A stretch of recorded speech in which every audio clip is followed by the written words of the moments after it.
Guys and welcome to your next class. और आज की क्लास जो है हमारी सैम्पल क्वेश्चन पेपर का हम पार्ट सी यानी कि सेक्शन सी को सॉल्व करने वाले हैं, है ना। Must to do content series का लास्ट पार्ट है ये।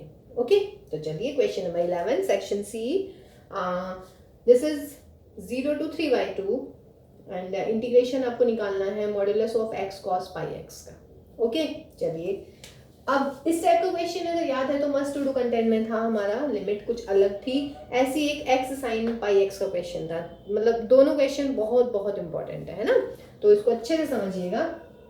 अब जो ये लिमिट होती है ये किसकी लिमिट होती है? वेरिएबल x की लिमिट होती है। इसका मतलब 0 less than x less than 3/2। ये हमारे पास में x की लिमिट आ गई है ना, 0 से 3/2 के बीच में। ठीक, अब मुझे निकालना है व्हाट cos पाई x, यानी कि मुझे फाइंड आउट करनी है पाई x की वैल्यू कहाँ से कहाँ तक जाएगी। क्योंकि अगर मुझे थीटा की वैल्यू पता चल जाए कि कौन सी रेंज है थीटा की, तो मैं cos थीटा इजीली बता सकती हूँ कि पॉजिटिव आने वाला है या नेगेटिव आने वाला है ना। और मॉड्यूलस के जो अंदर होता है, अगर वो नेगेटिव होता है तो मॉड्यूलस की वैल्यू नेगेटिव आती है, और अगर मॉड्यूलस के अंदर पॉजिटिव क्वांटिटी आती है तो मॉड्यूलस की वैल्यू जो होती है वो पॉजिटिव आती है। Means my aim is to find whether this quantity is positive और negative. Okay, now this is the product of two digit, मतलब टू नंबर्स तो नहीं बोलूंगी, टू क्या बोलूँ, टू फंक्शंस या एक्स और cos पाई x का फंक्शन मतलब प्रोडक्ट है। तो इन दोनों की हमें नेचर पता करनी पड़ेगी कि कैसा होने वाला है। अब देखिए x तो है पॉजिटिव, मतलब 0 से 3/2 के बीच में, तो x तो हमेशा पॉजिटिव रहने वाला है। अब दिक्कत होती है cos पाई x की, तो मुझे पहले cos पाई x की वैल्यू पता लगा लूँ कि मैं कहाँ से कहाँ तक पॉजिटिव होता है, कहाँ से कहाँ तक नेगेटिव होता है। तो चलिए अब मैं इसमें पाई की मल्टीप्लाई कर देती हूँ, तो 0 पाई x लेस देन 3π/2। ठीक है ना। इसका मतलब अगर ये थीटा ले लूँ मैं, तो थीटा की वैल्यू है 0 से 3π/2 तक। तो जब 0 से 3π/2 है तो इसका मतलब अब 0 से 3π/2 का मतलब 0 से यहाँ तक। तो cos क्या होता है, इसमें पॉजिटिव, इसमें नेगेटिव, इसमें भी नेगेटिव। cos यही होता है ना, याद है, आफ्टर स्कूल टू कॉलेज। तो सिर्फ इस वाले में फोर्थ क्वाड्रेंट में cos होता है पॉजिटिव, बाकी होता है हमारा नेगेटिव। तो इसका मतलब क्या हुआ कि if 0 will be if pi x will be from 0 to π/2, then cos pi x will be what? Positive। और सेकंड केस क्या होने वाला है, if π/2 से ये आपका 3π/2 जाता है, तब cos pi x क्या होने वाला है, नेगेटिव। ये मतलब हुआ ना। अब इन दोनों को कंबाइन कर देते हैं, तो इसका मतलब अगर cos pi x पॉजिटिव है तो this implies x cos pi x is also positive, और अगर cos pi x नेगेटिव है तो x cos pi x will be what? Negative, because x तो हमेशा ही पॉजिटिव है। Positive into positive positive, positive into negative negative. ठीक, तो जो हमारा इंटीग्रेंड है वो किस किस में चेंज हो जाएगा। देखिए 0 से पाई x लेस देन π/2, अगर मैं पाई से डिवाइड कर दूं तो 0 से 1/2। इसका मतलब फर्स्ट लिमिट आ गई मेरी 0 से 1/2। और मॉड्यूलस क्वांटिटी क्या है इसके अंदर, मॉड्यूलस के अंदर है पॉजिटिव, तो इसका मतलब that will B x cos pi x, और यहाँ पर मेरा dx। अगली लिमिट यहाँ पाई से डिवाइड कर दीजिएगा, तो 1/2 less than x less than 3/2। तो ये हो गया मेरा 1/2 से लेके 3/2। और अब जो मोड के अंदर क्वांटिटी है यानी कि x cos पाई x, ये कैसी है, नेगेटिव, तो आंसर विल बी माइनस का x cos pi x dx। Integration कर दीजिएगा x और भाई sign pi x upon pi minus x का डेरिवेटिव यानी कि 1, और ये हुआ मेरा sign pi x into pi.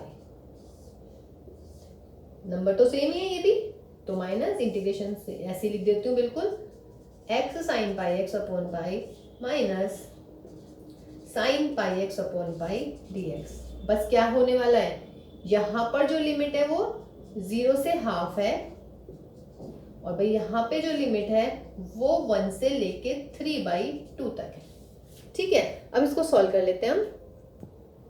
तो ये क्या होने वाला है, चलिए पहले इसको पूरे को इंटीग्रेशन को सॉल्व कर लेती हूँ मैं।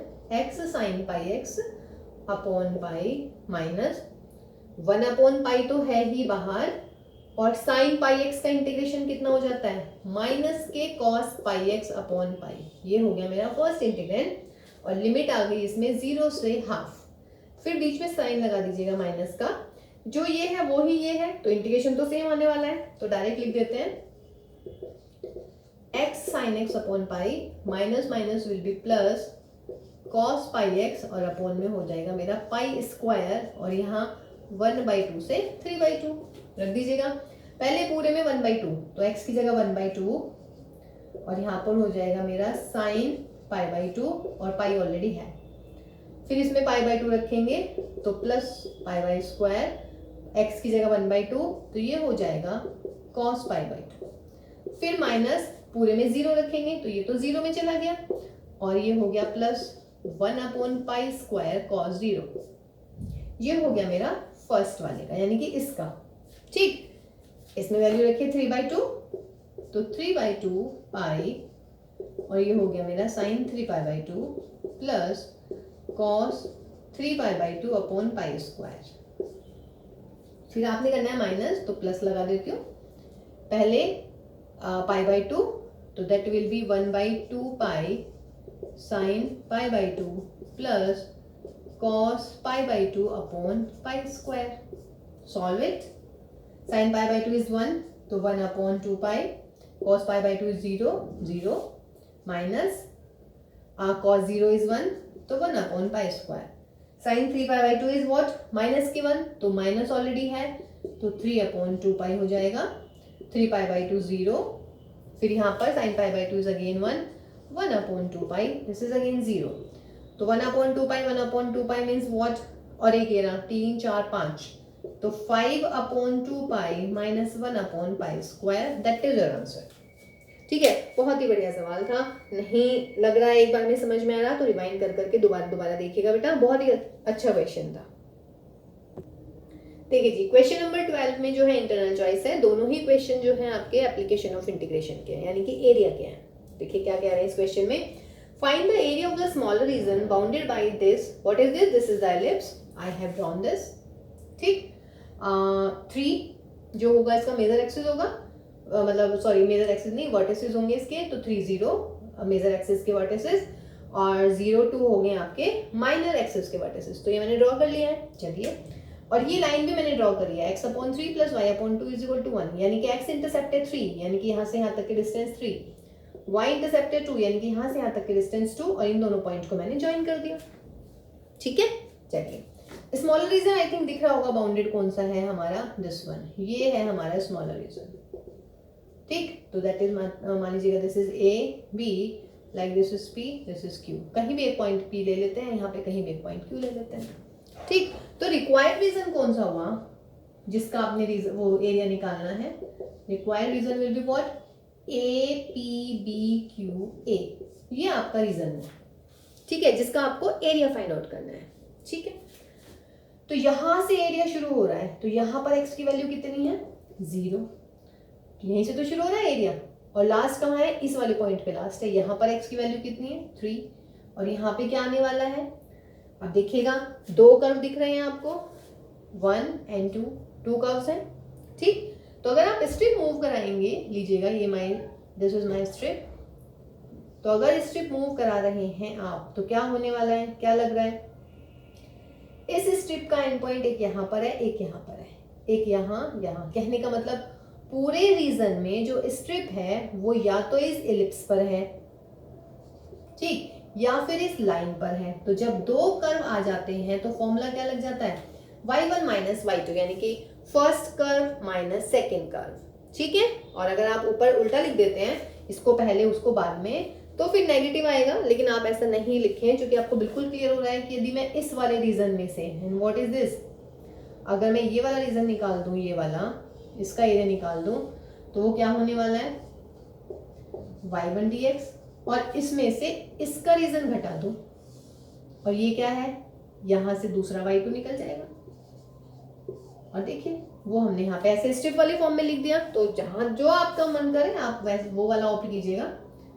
0 to 3, y1 मीन्स एलिप्स से y की वैल्यू निकालेंगे, तो ये है मेरा यहाँ पर, तो यहाँ से आ जाएगा y that is 1 minus x square upon 9, तो 9 माइनस एक्स स्क्वायर अपॉन 9, और ये 4 यहाँ पर आ जाएगा, तो 2 अपॉन 3 और 9 माइनस एक्स स्क्वायर, माइनस यहां से y की वैल्यू निकाल लीजिएगा तो कितना होने वाला है 1 माइनस एक्स अपॉन 3 2, तो that is 2 upon 3 3 minus x, तो 2 अपॉन 3 और भाई 3 माइनस एक्स, ये बन गया मेरा इंटीग्रेशन।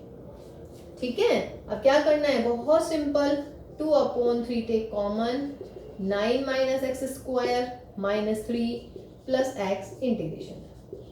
इंटीग्रेशन आई थिंक आप कर ही लेंगे,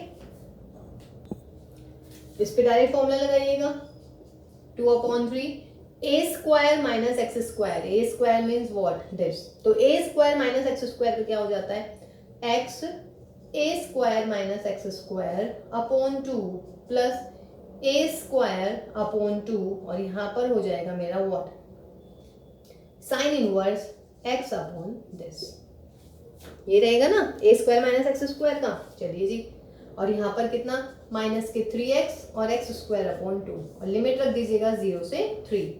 तो पहले पूरे क्वेश्चन में 0 रखते हैं, ये 0 हो जाएगा, ये 0 हो जाएगा, ये नहीं सॉरी पहले 3 रखते हैं, तो ये हो जाएगा 3, ये 0 plus 9 upon 2 sine inverse 3 upon 3, यहाँ पर माइनस के 9 और प्लस 9 अपॉन 2। ठीक है, फिर माइनस जब मैं 0 रखूंगी तो ये 0, ये भी 0, साइन इनवर्स 0 0 0, तो सारा 0। इसको देख लीजिएगा, 2 upon 3 9 upon 2 into sine inverse 1 यानी कि पाई बाई 2, और ये कितना होने वाला है 2, तो दैट इज माइनस के 9 अपॉन 2। ठीक है, चलिए जी कर लिया हमने इसको सॉल्व। यहाँ से हमने 9 अपॉन 2 टेक, यहाँ से 9 अपॉन 2 कॉमन लिया तो पाई बाई 2 माइनस 1, 3 3 9, 2 से 2 उड़ाइएगा तो that will B 3 pi by 2 minus 1। तो ये आपका आंसर आ गया। ठीक है, अब इसका और पार्ट है वो भी एरिया का है, अब वो करते हैं जरा हम। देखिए जी, क्वेश्चन नंबर 12 का और पार्ट। फर्स्ट ऑफ ऑल इसमें बोला है कि ड्रॉ दिस ग्राफ, पहले आपको स्केच करना है इस ग्राफ का, उसके बाद फिर find the area which is bounded by this curve with the above x axis with the line x is equal to -4 and x is equal to 2। तो चलिए सबसे पहले हम ड्रॉ करते हैं इस ग्राफ को। ठीक, अब मॉडुलस की बात है तो सबसे पहले हम मॉडुलस की प्रॉपर्टी लिख लेते हैं। This will be positive if x + 1 is greater than और इक्वल टू 0, और ये होगा माइनस का x + 1 if x + 1 is negative, means y की वैल्यू x + 1 होगी कौन से रीजन में, जब x की वैल्यू -1 से ग्रेटर और देन इक्वल होगी, और ये होगा -x - 1 if x is less than -1। अब ये हमें ग्राफ ड्रॉ करना है।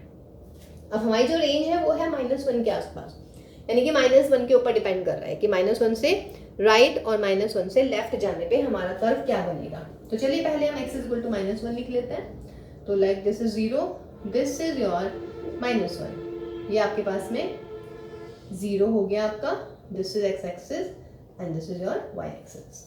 ठीक, अब जब x की वैल्यू ग्रेटर देन और इक्वल टू -1 है तो मेरा कर्व बन रहा है y = x + 1, y = x + 1। अब y = x + 1 को आप कैसे ड्रॉ करेंगे, x की जगह 0 रखेंगे, y की वैल्यू होगी +1, और जब y 0 रखूंगी तो x की वैल्यू होगी व्हाट -1। ये -1 हो गया x और ये हो गया हमारा +1, इन दोनों को ज्वाइन कर देंगे। ठीक, अब ज्वाइन थोड़ा आगे तक करेंगे, ये हो गया मेरा ये वाला कर्व। ठीक, होता तो ये ऐसे भी नीचे, लेकिन हम इधर क्यों नहीं ड्रॉ कर रहे हैं, बिकॉज जो ये कर्व बनेगा ना y = x + 1 वो कब बनेगा, व्हेन x ग्रेटर देन और इक्वल टू -1। तो x ग्रेटर देन और इक्वल टू -1 मींस -1 के राइट हैंड साइड पे बनेगी ये लाइन, तो हमने बना दिया है। इसका -1 से लेफ्ट साइड पे कोई भी पार्ट नहीं आएगा लाइन का। ठीक है ना, ऐसे ही हम मॉडुलस को ड्रॉ करते हैं। अब जब x लेस देन -1 है, लेस देन -1 मींस -1 के लेफ्ट साइड पे, तो लेफ्ट साइड पे आपको कौन सा कर्व बनाना है, आपकी बात y = -x - 1 बनाना है। तो जब मैं y = 0 रखूंगी तो x की वैल्यू -1, और जब x = 0 y की वैल्यू भी -1 है ना। तो चलिए इसको ऐसे करते हैं थोड़ा, अब ये -1 x हो गया, ये -1 y हो गया। अब मैं इसको ऐसे ड्रॉ करूंगी, ये हो गया हमारा, तो ये वाली लाइन ये बन गई है। ठीक, अब मैंने इसको डॉटेड क्यों किया है, because y is equal to minus x minus one, कौन सा कर्व है ये? वो वाला कर्व है जब x की वैल्यू होगी -1 से लेस। तो अगर मैं यहाँ इसको ड्रॉ कर दूंगी तो यहाँ पर तो x की वैल्यू क्या है? -1 से ग्रेटर है, तो इसका मतलब हम इसको नहीं करेंगे, मतलब ये वाला पॉइंट और ये वाला पॉइंट हमने आपको ऐसे मिला के दिखाया, फिर इसको हमने ऐसे आगे ड्रॉ कर दिया है। ठीक, तो ये हमारा ग्राफ बन गया x plus y is equal to mod of x plus 1 का। ठीक है गाइस, अब आपको निकालना है अबव एक्स एक्सिस, यानी कि इसके ऊपर का, ये एक्स एक्सिस है हमारा, इसके अबव आपको एरिया फाइंड आउट करना है। दूसरा x इज इक्वल टू -4, तो -2 -3 -4, ये हो गया मेरा x इज इक्वल टू -4। और एक क्या है? x is equal to 2, this is 0, this is 1, this is 2, तो ये हो गई भाई लाइन हमारी x is equal to 2, this is x is equal to -1। तो एरिया मेरे ख्याल से बहुत ऑब्वियस है, ये एरिया और एक ये वाला एरिया।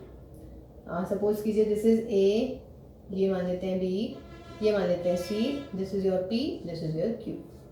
तो रिक्वायर्ड एरिया आई थिंक बिल्कुल क्लियर हो गया है। तो रिक्वायर्ड एरिया इज व्हाट?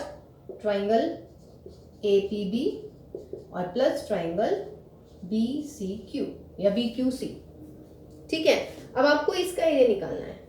तो कहाँ से कहाँ तक है रेंज? यहाँ से लेके यहाँ तक है, इसका मतलब -4 से -1, यहाँ पर y dx आएगा, फिर प्लस यहाँ से लेके यहाँ तक, यहाँ पर x की वैल्यू कितनी है? -1, यहाँ पर x की वैल्यू 2, y1 और y2 लिख लेते हैं चलिए, क्योंकि देखिए एरिया प्लस हो रहा है, यहाँ से यहाँ तक है, फिर यहाँ से यहाँ तक है।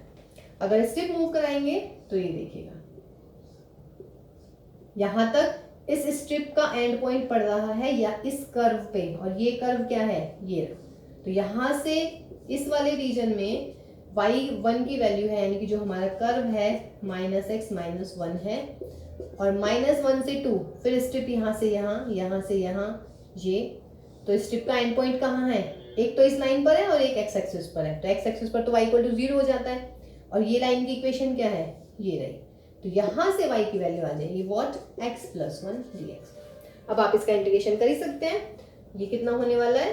-x² माइनस का x, लिमिट रख लीजिएगा -4 से -1, और यहाँ पर x² प्लस x, और लिमिट रख लीजिएगा -1 से 2 तक। ठीक है, और इसको सॉल्व कर लेंगे आप लोग।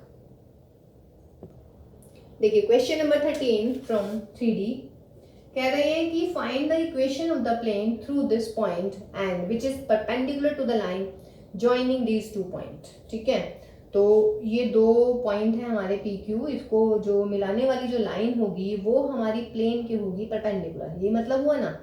तो चलिए अगर सपोज कीजिए मेरा प्लेन है और ये कोई पॉइंट है, सपोज कीजिए P है और यहाँ पर हमारा Q है, तो जो ये लाइन है ना, समझ रहे हैं, ये लाइन है हमारे प्लेन के परपेंडिकुलर। तो इसका मतलब क्या हुआ कि जो प्लेन का नॉर्मल होगा वो क्या होगा? इस लाइन के पैरेलल होगा, है ना, because PQ perpendicular to the plane. तो what is this? This implies N यानी कि normal to the plane is parallel to the line what? PQ। अब बताइए, जब 2 लाइन आपकी पैरेलल है, ये भी एक लाइन है, ये भी एक वेक्टर, ये 2 वेक्टर्स पैरेलल है, तो अगर वेक्टर पैरेलल होते हैं तो उसका मतलब क्या होता है? This implies direction ratios of N and the line PQ are what? Same. बहुत इजी हो गया अब तो सवाल। PQ की डायरेक्शन रेशियो निकाल सकते हैं क्या? बिल्कुल निकाल सकते हैं, क्योंकि मुझे कोऑर्डिनेट दे रखा है P का भी और Q का भी। तो direction ratios of PQ are क्या होने वाले हैं? x2 minus x1 2 minus 1, y2 minus y1 3 minus 4, z2 minus z1 5 minus 2। इसका मतलब क्या होने वाला है? 1 minus 1 and 3। ये आ गए हमारे व्हाट? Direction ratios. और पॉइंट्स क्या है? Point is 1 2 1। तो therefore equation of the plane, अब तो आगे हमारा इक्वेशन ऑफ द प्लेन क्या हो जाएगी? a x minus x1 plus b y minus y1 plus c z minus z1 equal to 0। a की जगह डायरेक्शन रेशियो 1 है, पॉइंट ये रहा मेरा, b की जगह -1, और ये हो जाएगा y minus 2 plus c direction ratio 3 और पॉइंट हमारा z माइनस 1 इक्वल टू 0। तो ये हुआ x minus 1 minus y plus 2 plus 3z minus 3 is 0। तो that is x minus y plus 3z, 3 और 1 4 माइनस के 2 इक्वल टू 0। तो that is the equation of the plane through this point and perpendicular to the line joining these 2 points. Okay?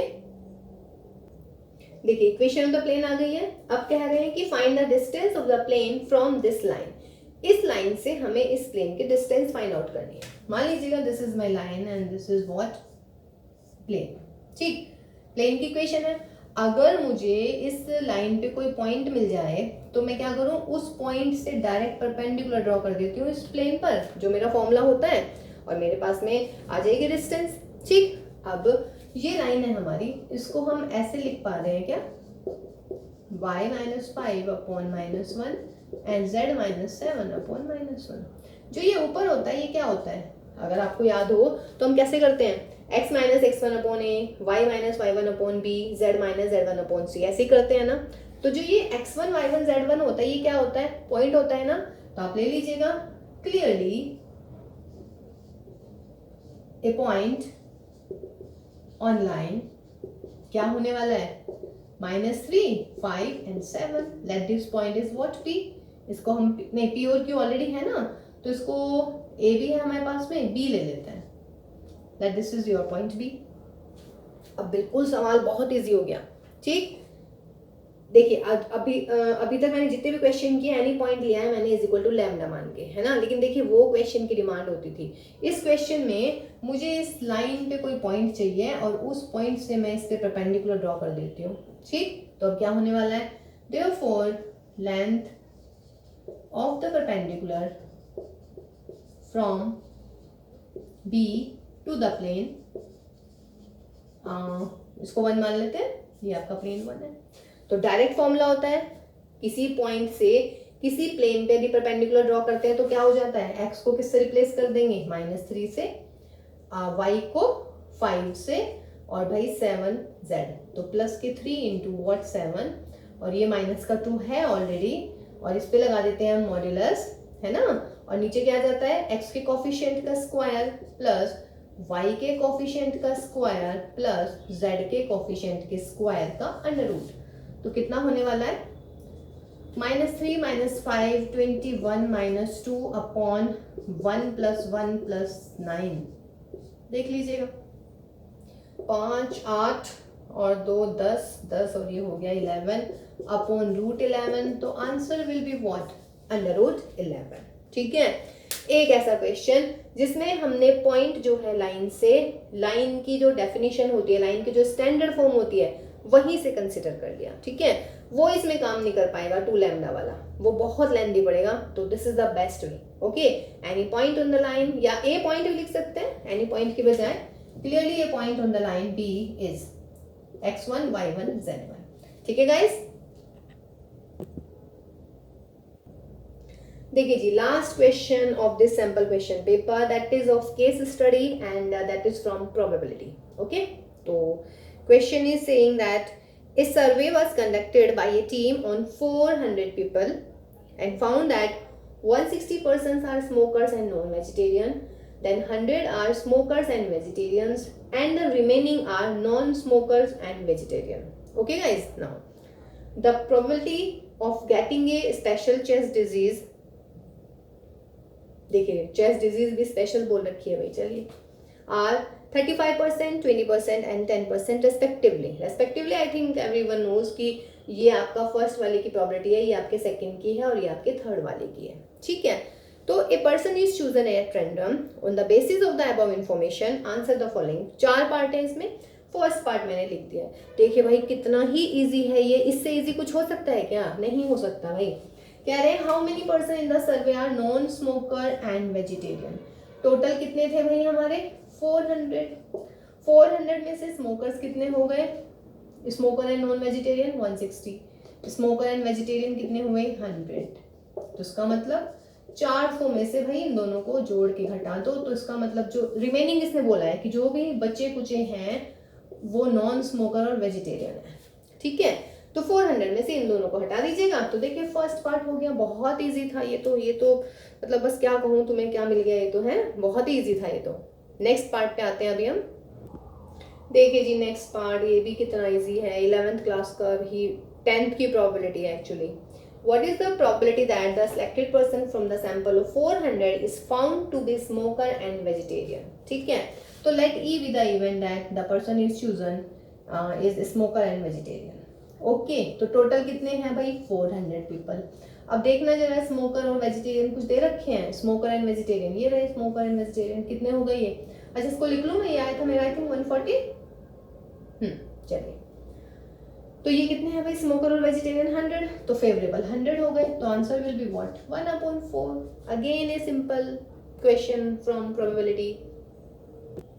देखिए जी third part में बोल रहे हैं कि if a person is selected at random and E2 is that the selected person is a smoker and vegetarian, मैंने short form में लिख दिया है, and A be the event that he has chest disease, then find probability E2 given A।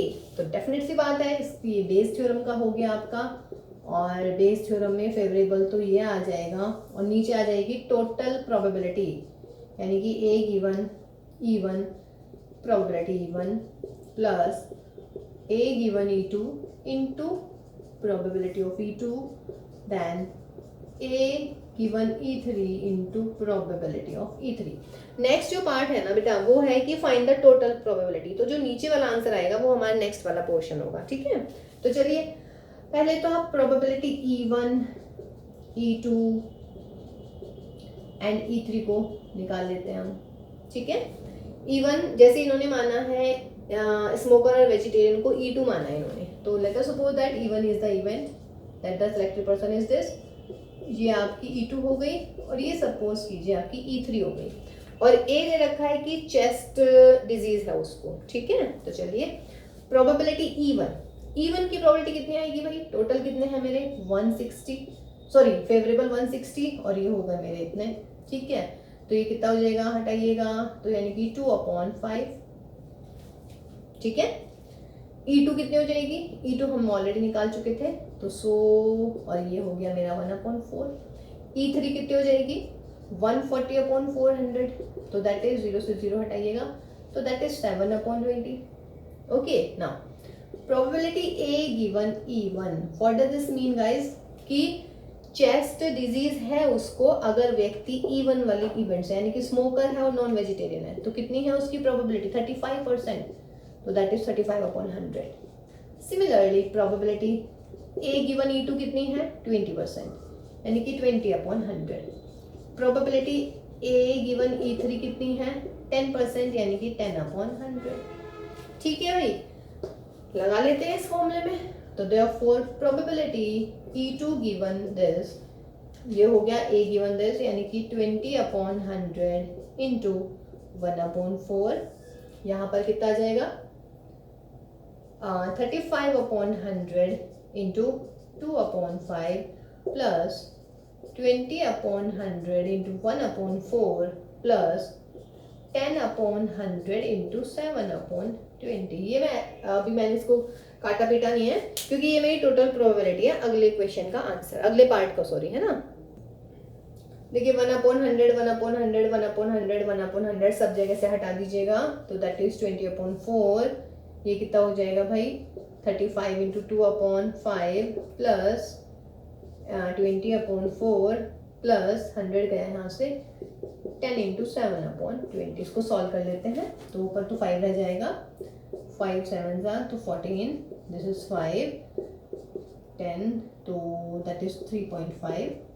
तो 5/what 19 और 22 22.5, इसको कर दीजिएगा यहाँ पर, है ना, तो ये आ जाएगा 20 इतना, ठीक। इसको काट पीट लेते हैं, 25 ये कितना आ जाएगा 9, क्या नहीं ठीक। अब इसको कर दीजिएगा 9 20 है तो 0.22 आ जाएगा लगभग, तो 0.2 आ जाएगा आपका आंसर, ठीक है। देखिए जी लास्ट पार्ट में बोल रहे हैं कि let A be the event that randomly selected person has chest disease, then probability of A, यानी कि the total probability of the event A. तो ये हमने लिख लिया टोटल प्रोबेबिलिटी का फॉर्मूला, ये रहा हमारे पास में. इन सब की वैल्यू लिख लीजिएगा, मैंने इसीलिए रब नहीं किया इसको. That is 2/5 plus 20/100 into 1/4 plus 10/100 into what 7/20.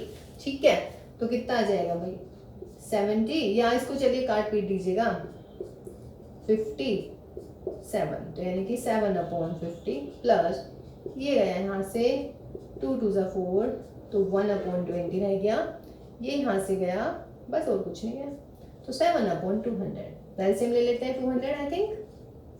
तो यहाँ पे 28, दैट इज 10, दैट इज 7, तो कितना हो गया भाई 35, यानी कि 45/209, और ये हो जाएगा मेरा 9/40. ठीक है, 9/40 इसको डिवाइड करना है, डिवाइड कर दीजिएगा, otherwise this is your answer. ठीक है गाइज, तो this is the total completion of the must to do content series. ठीक, सैम्पल क्वेश्चन पेपर भी हो गया है सॉल्व, सारे पार्ट्स भी हो गए हैं, तो इसको बहुत अच्छे से करिएगा. बहुत बहुत इंपॉर्टेंट क्वेश्चन है सारे के सारे. ठीक है, तो नेक्स्ट क्लास में एक और सैम्पल क्वेश्चन पेपर आया था डीओई की साइट पर. ठीक है, तो हम उसको सॉल्व करेंगे जो नेक्स्ट क्लासेस होने वाली है. ओके, तो अच्छे से पढ़िएगा, अपना भी ध्यान रखिएगा, खाने पीने का भी, क्योंकि अगर स्वास्थ्य सही रहेगा आपका तभी आप अच्छे से पढ़ पाएंगे, है ना गाइज. तो चलिए, all the very best for your preparation for your exams, and मिलते हैं फिर नेक्स्ट क्लास में. Till then, bye bye and take care.